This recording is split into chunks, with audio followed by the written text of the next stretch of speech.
I ran upstairs, saw that Elvis was face down in the rug in the bathroom.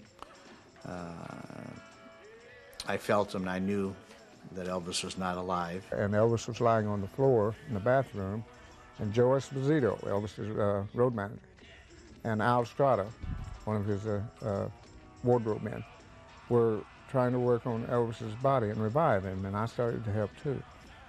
And you don't want to notice, but you could see rigor mortis had already set in. He'd been dead since about 10 o'clock that morning.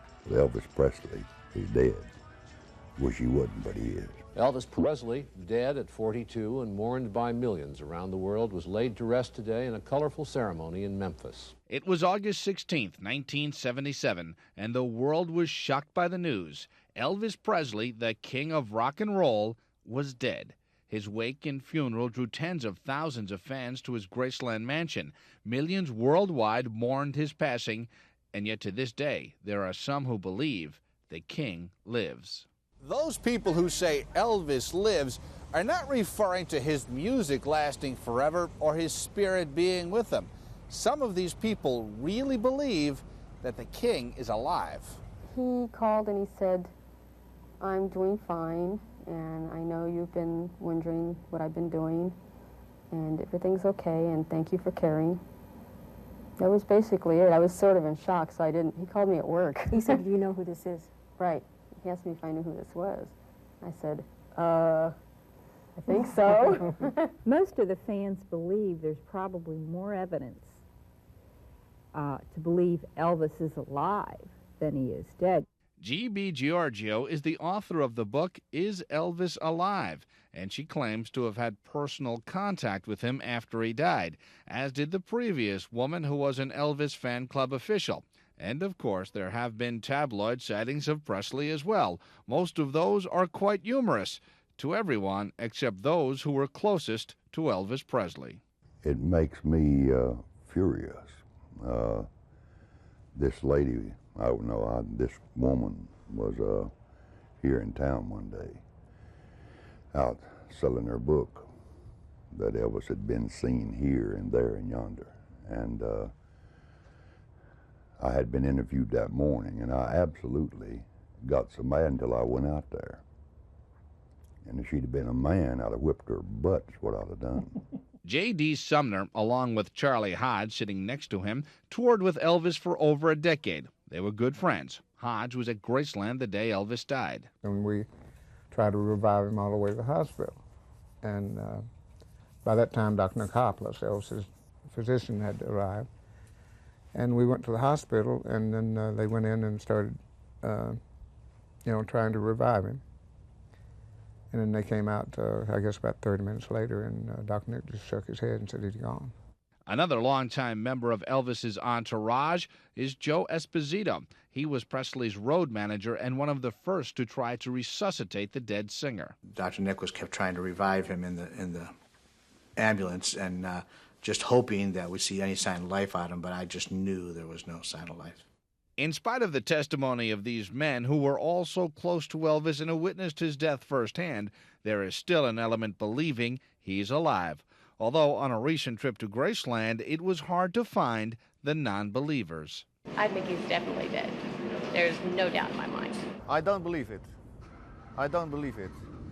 It's a shame that the people say that. Because for me, in the old days, it was my favorite singer, and it is a complete story, and I don't think the people must say he's alive. For what? It would be great if he was, but he isn't, I don't believe, no. Elvis's family and friends feel that alleged sightings of the king are no mystery. No, it's not that they believe them, it's just they feel they understand what motivates people into making such outlandish accusations. It's the obvious reason, the almighty buck. Well, it's done just to make money. It is the hottest subject there is going now, and as long as they can find anything, anyone can go in, anyone can write a book nowadays. If they'll go in and say, I know Elvis Presley personally, it's all done for selling. And as long as people can make money by writing a book and they're not actually saying anything bad, they're speculating. Money does seem to be the motivation behind most of the reported Elvis sightings. But then again, Elvis Presley is big business. His estate earns more and more money each year. However, to Presley's near and dear, there is a cruelness to all the credence lent to the stories of Elvis still being alive. It's ridiculous. You know, that is ridiculous. It's no joke. You know, I wonder if people don't have a heart. What do they think about? What do they think they're doing to Lisa, to this child that saw her father, you know? It's cruel. It is very cruel, you know. It's no big joke. These people are sick that has to go around and, you know, start rumors like this. You know, I'd like to issue a challenge to the people that say they've seen him. Well, bring him forth. Where is he? We'll offer money if they've got Elvis somewhere. Prove to me Elvis is alive. Come to me and show me your proof. They don't do that.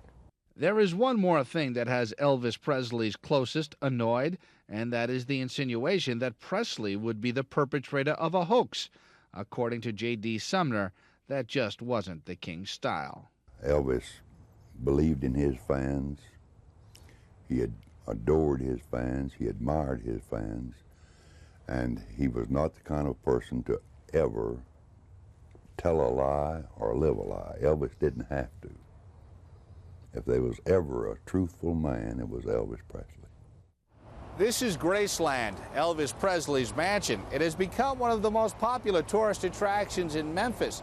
It is where he lived, where he died, and where he is buried.